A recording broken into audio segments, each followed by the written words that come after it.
इंसानों का धरती पर जन्म और उनका विकास एक अत्यंत रोचक और जटिल प्रक्रिया है, जो लाखों वर्षों में धीरे धीरे विकसित हुई।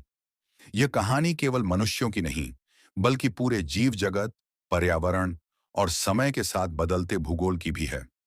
इस उत्तर में हम जानेंगे कि इंसानों का धरती पर कब और कैसे जन्म हुआ, उनके विकास की प्रक्रिया क्या थी, और आज के आधुनिक मानव तक पहुंचने में किन किन पड़ावों से गुजरना पड़ा। मानव विकास की शुरुआत। धरती की उम्र लगभग 4.5 अरब वर्ष मानी जाती है। जीवन की शुरुआत लगभग 3.5 अरब साल पहले हुई थी, जब पहले एक कोशिकीय जीव, यूनिसेल्युलर ऑर्गेनिजम्स, धरती पर अस्तित्व में आए। इसके बाद धीरे धीरे जीवन विकसित होता गया। लगभग 60 से 70 लाख साल पहले हमारे पूर्वज, जिन्हें वैज्ञानिक भाषा में होमिनिड्स होमिनिड्स कहा जाता है, अफ्रीका में दिखाई दिए। ये ऐसे जीव थे जो बंदरों से मिलते जुलते थे, लेकिन धीरे धीरे उनमें कुछ विशेष परिवर्तन हुए, जैसे कि दो पैरों पर चलना और मस्तिष्क का आकार बढ़ना। होमिनिड्स से होमोसेपियंस तक मानव विकास की प्रक्रिया में कई महत्वपूर्ण चरण रहे हैं। एक, ऑस्ट्रालोपिथेक्स ऑस्ट्रालोपिथेकस। यह प्रजाति लगभग 4 से 2 मिलियन वर्ष पहले अफ्रीका में पाई जाती थी।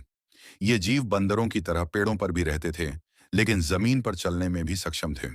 इनका मस्तिष्क छोटा था, लेकिन ये दो पैरों पर चल सकते थे, जो मानव विकास की दिशा में एक बड़ा कदम था। 2, होमो हैबिलिस होमो हैबिलिस।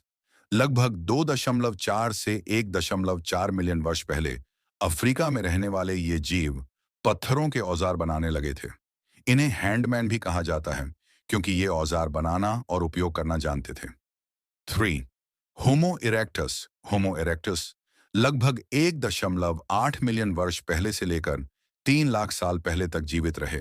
होमो इरेक्टस पहले ऐसे पूर्वज थे जो पूरी तरह से दो पैरों पर चलते थे, आग का इस्तेमाल करते थे और अफ्रीका से बाहर निकलकर एशिया और यूरोप में फैल गए थे।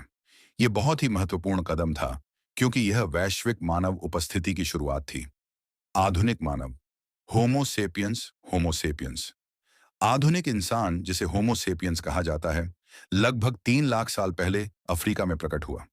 होमोसेपियंस की खास बात थी इनका बड़ा और विकसित मस्तिष्क, जो उन्हें सोचने, योजना बनाने, भाषा विकसित करने और सामाजिक जीवन जीने में मदद करता था। भाषा और कला का विकास लगभग 70,000 साल पहले एक संज्ञानात्मक क्रांति, कॉग्निटिव रेवोल्यूशन, हुई। इस समय इंसानों में सोचने, समझने और कल्पना करने की क्षमता बहुत तेजी से विकसित हुई। उन्होंने चित्र बनाना, धार्मिक विचारों को अपनाना और समाज में जटिल संरचनाएं बनाना शुरू किया। इसके प्रमाण हमें आज भी गुफाओं की चित्रकारी और अन्य पुरातात्विक खोजों से मिलते हैं। शिकार से कृषि की ओर।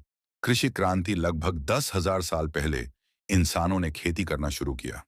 यह कृषि क्रांति कहलाती है। इससे पहले इंसान शिकारी और गैदरर थे, यानी वे शिकार करते थे और जंगलों से फल फूल इकट्ठा करते थे। लेकिन खेती ने उन्हें एक स्थान पर बसने के लिए प्रेरित किया, जिससे गांव, नगर और सभ्यताएं विकसित हुईं।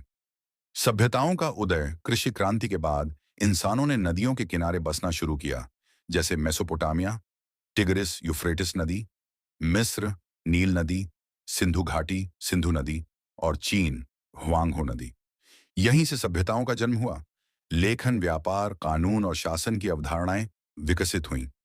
प्रौद्योगिकी और आधुनिक युग। समय के साथ इंसानों ने पहिया, लोहा, अग्नि, भाषा, धर्म और गणना के उपकरणों का आविष्कार किया। फिर धीरे धीरे विज्ञान और प्रौद्योगिकी के क्षेत्र में विकास होता गया। औद्योगिक क्रांति, 18वीं सदी और उसके बाद की तकनीकी क्रांतियों ने इंसानों को पूरी दुनिया में फैलने, अंतरिक्ष में जाने और डिजिटल दुनिया बनाने की क्षमता दी। निष्कर्ष। इंसानों का धरती पर जन्म एक लंबे विकासक्रम का परिणाम है। ये कोई एक दिन की घटना नहीं थी, बल्कि लाखों साल की प्रक्रिया थी, जिसमें प्रकृति, अनुकूलन और विकास का अद्भुत मेल था। होमोसेपियंस आज धरती की सबसे बुद्धिमान और प्रभावशाली प्रजाति है। लेकिन यह भी ध्यान रखना आवश्यक है कि यह सब प्राकृतिक संतुलन और सहयोग से संभव हुआ। अब जबकि इंसान चांद और मंगल तक पहुंचने की तैयारी कर चुका है, यह समझना जरूरी है कि उसकी जड़ें धरती की मिट्टी से जुड़ी हैं और उनका सम्मान करना ही उसका भविष्य सुरक्षित रख सकता है। हमारी कहानी अब समाप्त होती है दोस्तों। अगर आप चैनल पर नए हैं, तो वीडियो को एक लाइक और चैनल को सब्सक्राइब कर दो। आपकी दिलचस्प स्टोरी आप तक पहुंच सके।